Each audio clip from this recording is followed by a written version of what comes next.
The winner of the best solvent list is Medical Seeds, number 16.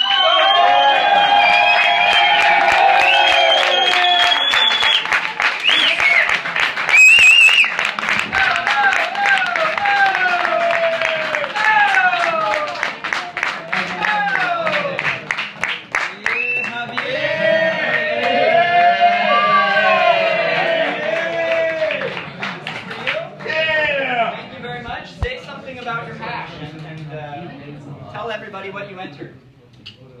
My enter is, I can speak in Spanish. Yeah, sí. Okay, la variedad con la que hemos ganado es No Name, es un cruce de Cheese con Great White Shark. Las mallas que hemos utilizado han sido Bubbleback, era una extracción de 73 micras, hecha con agua y hielo, es lo que puedo decir, chicos.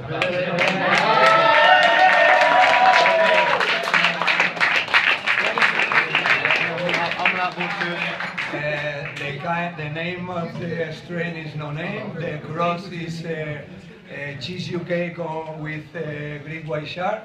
The bags I use is bubble bags, and the microns is 73 microns, and the process is water and ice.